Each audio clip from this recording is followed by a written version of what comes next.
Ребенок, занимающийся любым видом спорта, выделяется хорошей физической формой. Спортивная гимнастика не исключение. Здесь прорабатываются все группы мышц, улучшается координация движений, пластичность и выносливость.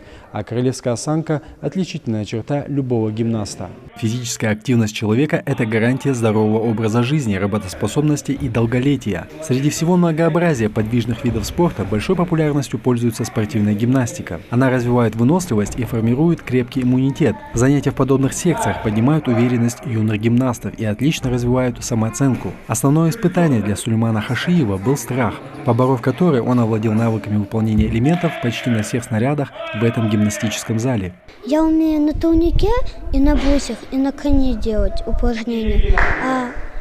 А вон те на шведской стенке поднимание ног я легко делаю, а это перекрутиться руками внизу и ноги поднимать наверх, но мне это чуть-чуть сложно бывает иногда. Когда я пошел на соревнования первый раз, я выиграл. И мои родители меня сказали, что я молодец, купили мне квадроцикл.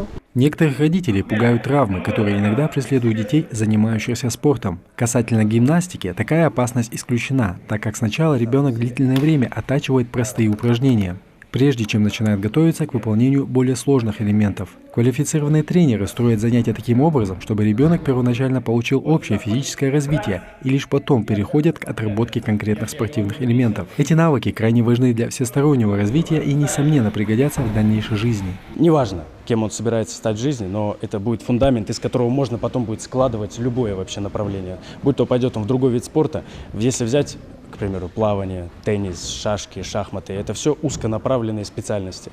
Гимнастика – это как основа для всего этого. И когда мы эту основу построим с ними, можно будет идти в любой вид спорта. И как мое личное такое мнение сложилось за все время, из любого гимнаста может стать хороший спортсмен в любом виде спорта. Начинать заниматься можно с самого раннего возраста. Для ребят постарше предусмотрена программа, включающая больше акробатических элементов. Тренер учит ребят делать над собой усилия, поощряет их старания и не дает лениться во время тренировок. Помимо очевидной пользы, спортивная гимнастика учит детей быть целеустремленными и формирует характер. Большое разнообразие заданий и смена снарядов во время тренировки превращают занятия в спортивный квест. Ребенок заинтересован в тренировке, поэтому не чувствует усталости и с нетерпением ждет новых заданий от тренера. Наш тренер нам покажет сальто, уголки, всякие крутые вещи. И этому мы должны научиться скоро, если будем стараться, а не сидеть на одном месте. Неоднократно отмечалось, что уже в первый год занятий в подобной секции приносит положительный результат. Дети не только совершенствуют свою моторику и физические навыки, но и учатся концентрироваться на заданиях тренера и работать в команде. В сельском поселении Троицкая замечательная школа гимнастики, открывающая двери в мир большого спорта для многих мальчишек. Харун Аздоев, Магомед Шаухалов, Новости 24.